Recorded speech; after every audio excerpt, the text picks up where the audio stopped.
আপনাদের অনেকের খেয়াল থাকার কথা, শেখ হাসিনার সরকারের যখন পতন হলো ঠিক এর আগ মুহূর্তে তিনি চীন সফরে গিয়েছিলেন। তো সেখান থেকে বাংলাদেশে এসে একটা সংবাদ সম্মেলন ছিল। ওই সংবাদ সম্মেলনেই যে আপনার কথাটা আসছিল যে মুক্তিযোদ্ধার নাতিপতিরা পাবে না তো রাজাকারের নাতিপতিরা পাবে কিনা। চীন সফর শেষে অনেকটা মেজাজ খারাপ ছিল শেখ হাসিনার। আসলে কেন?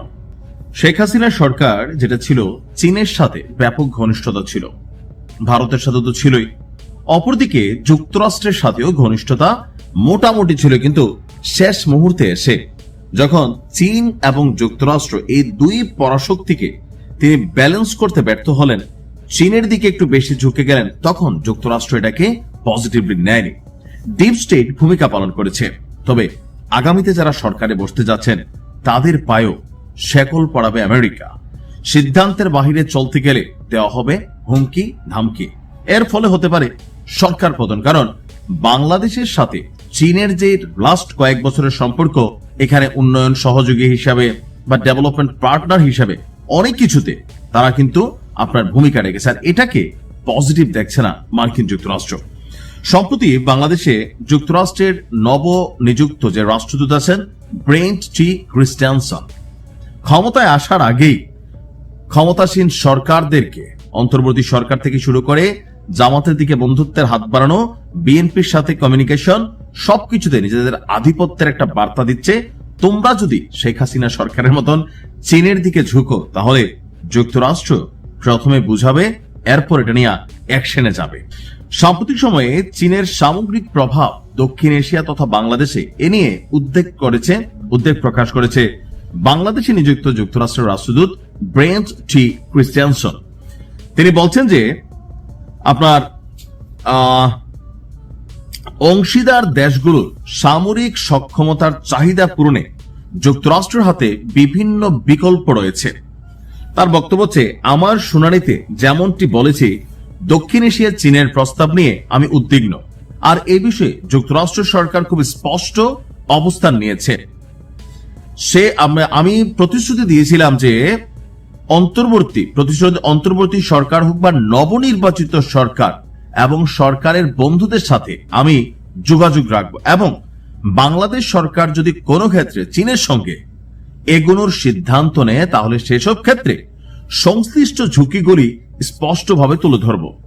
যুক্তরাষ্ট্র এবং বাংলাদেশের মধ্যে আপনার সামরিক পর্যায়ে সহযোগিতা শক্তিশালী করা এবং তা ধারাবাহিকভাবে বৃদ্ধি হচ্ছে, আরো বৃদ্ধির চেষ্টা চলবে। নৌবাহিনীর সঙ্গে সামুদ্রিক নিরাপত্তা, সেনাবাহিনীর সঙ্গে বিভিন্ন কার্যক্রম, বিমান বাহিনীর সঙ্গে প্রশিক্ষণ এবং মহড়ার মাধ্যমে জরুরি সাড়া দেওয়ার সক্ষমতা বাড়াতে ইতিমধ্যেই কাজ করছে আপনার যুক্তরাষ্ট্র।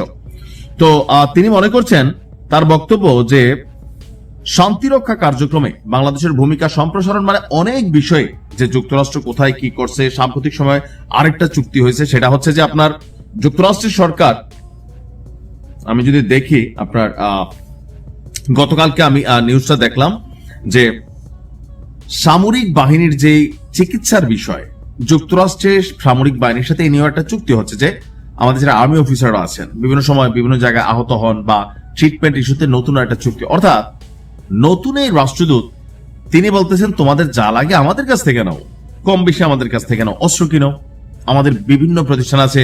যেমন শেখ হাসিনার সরকার শেষের দিকে কিন্তু কোনো খুব বেশি অস্ত্র কিনে নাই। তো এই সরকার বর্তমানে চীন থেকে যুদ্ধ বিমান কিনছে, এটা নিয়ে আমেরিকান একটা নাখোশ আছে। ওইটার জন্য খুশি করার জন্য সরকার আবার বোয়িং যে উড়োজাহাজ আছে সেইটা আমেরিকা থেকে কিনছে, যুক্তরাষ্ট্রের কোম্পানি থেকে, মানে ব্যালেন্স করার চেষ্টা করছে। তবে আগামী দিনে যারা সরকার হবেন, বিভিন্ন বিনিয়োগ উন্নয়ন প্রকল্প হাতে নেবেন, বিলিয়নস অফ ডলার এখানে ইস্যু থাকবে। তো সকল কিছুতে আগামী সরকারকে বার্তা দিচ্ছে যে তোমরা যদি চীনের দিকে বেশি ঝুঁকো, আমরা প্রথমে মানে ঝামেলাগুলো দেখাবো। দেখো চীনের দিকের সাথে গেলে এটা আমরা আমাদের ঝামেলা বুঝি না, তোরা কার ঝামেলা দেখাবি?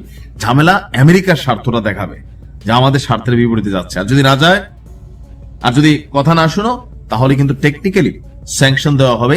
তারপর ডিপ স্টেট এখানে ভূমিকা রাখবে। তারপরে সিস্টেমে বাংলাদেশের ক্ষমতা সরকার থেকে ফালানো, এগুলো আমেরিকার বাম হাতের খেলা। অর্থাৎ আমেরিকার সাহায্য সহযোগিতার মাধ্যমে রাষ্ট্রগুলোর পায়ে এক ধরনের অদৃশ্য শিকল দিয়ে রাখে। দেখেন খোদ ইউরোপীয় ইউনিয়নরে এরা এখন ছাড়তেছে না, আর ভবিষ্যতে বাংলাদেশের কি হবে? অর্থাৎ নবনির্বাচিত সরকারের জন্য একটা অদৃশ্য চাপ এখন থেকে তারা তাদের আলাপ আলোচনার মাধ্যমে তুলে ধরছে।